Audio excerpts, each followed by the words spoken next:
आणि यानंतर एक महत्त्वाची मोठी बातमी आपण बघूया। ओएसिस फर्टिलिटीच्या तज्ञांनी आयव्हीएफ उपचार पद्धतीद्वारे 1 लाखांहून अधिक जोडप्यांना मातृत्व प्राप्तीचा आनंद दिला आहे।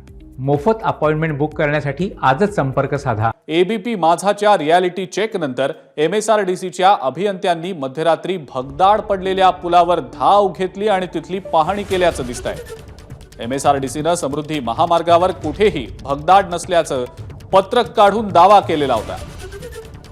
त्यानंतर मध्यरात्री एमएसआरडीसीचे अभियंता हिमांशु पाटील आणि पथकानं पुलावर जात पाहणी केलेली आहे। एबीपी माझानं काल पुलावरील भगदाड आणि एकाच मार्गिकेतनं सुरू असलेली धोकादायक वाहतूक या संदर्भातली बातमी दाखवली होती। सकाळी 8 वाजता एबीपी माझाने न्यूज दाखवली होती।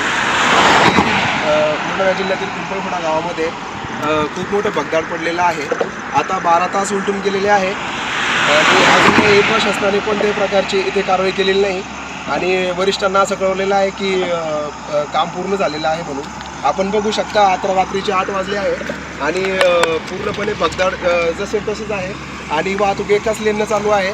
खूप रिस्की झालेलं आहे वाहनांना की अचानक दिसतं की समोरून 2 लेनची वाहतूक एका फास्ट लेनमधूनच जात आहे आणि आपण बघू शकतो की कशा प्रकारे रात्री वाहनं खूप वेगाने येत आहे आणि इथे ब्रेक करावं लागत आहे आणि एका लेनमध्ये खूप रिस्क वाढलेली आहे ह्या ब्रिजवरती आणि आपण बघू शकता की भगदाड खूप मोठा आहे आणि वाहन चालकांच्या जीवाशी इथे खेळ होताना आपल्याला दिसत आहे। एबीपी माझाची बातमी पाहिल्यानंतर एमएसआरडीसीच्या अभियंत्यांना खडबडून जाग आली आणि त्यानंतर या अभियंत्यांनी या सगळ्या महामार्गाची पाहणी केली आहे।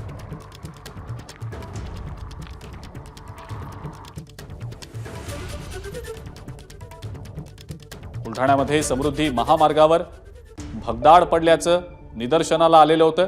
एबीपी माझानं या संदर्भातली बातमी सर्वात आधी दाखवत याची एक्सक्लुझिव्ह दृश्य देखील प्रसारित केलेली होती आणि त्यानंतर आता एमएसआरडीसीला जाग आलेली आहे। एमएसआरडीसीच्या अभियंत्यांनी याची पाहणी केलेली आहे।